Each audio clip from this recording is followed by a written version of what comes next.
এমন কিছু করার নেশায় আমি যেন দিন দিন অসুস্থ হয়ে যাচ্ছি। আমি বলি না, এগুলো বলে আমার প্রতিবেশীরা। আর এগুলো দেখতে পাচ্ছ কি আমার হাতে, এগুলো তো সবার ঘরেতেই থাকে। টমেটো কেচাপের বোতল, এই দুটোকে আমি কাল ধুয়ে পরিষ্কার করে রেখেছি। অনলাইনে অর্ডার করা এই জেসো প্রাইমারটা কালই আমার বাড়িতে এসেছে। ভাগ্য ভালো, দেখো আমি আজই কাজটা করতে পারছি। তার জন্য প্রায় 2 সপ্তাহ ধরে তোমাদের থেকে ছুটি নিয়ে আমি অনেকটাই ছুটি কাটালাম। এরপর আর ফাঁকি না, কাজ কন্টিনিউ করার চেষ্টা করবো। শাশুড়ি মা বলছিল বোতলগুলোকে ফেলে দে, না হলে ফেরিওয়ালাকে দিয়ে দে। আমি ওনার সঙ্গে একটু ঝগড়াও করে নিলাম, কেন বোতলগুলো ফেলবো, এগুলো দিয়ে দারুণ হবে। দাঁড়াও আমি তোমাকে বানিয়ে দেখাচ্ছি কিভাবে এগুলো বানাতে হয়। তারপর আমি মোল্ডেড ক্লে, রং, তুলি আর যা যা দরকার সবকিছু নিয়ে বসে পড়লাম। বসে পড়ে জাস্ট কেরামতি শুরু।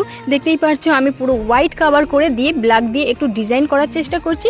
আর ডিজাইনটা কমপ্লিট হয়ে যাওয়ার পরে জাস্ট আমার বর দেখে বললো, ও মা কি বানিয়েছো, সেই লাগছে দেখতে। পাশের জঙ্গলে ছুটে গিয়ে দারুণ দারুণ ফুল আর কাশফুল ফুটেছে রাস্তার সাইডে অনেক, সেগুলো তুলে এনে ভাসগুলোর মধ্যে আমি দিয়ে দেখলাম এত সুন্দর লাগছে। তোমরা কিন্তু অবশ্যই কমেন্ট করে জানিয়ে দিও কেমন লাগছে। ভালো লাগলে লাইক, কমেন্ট, শেয়ার, সাবস্ক্রাইব করে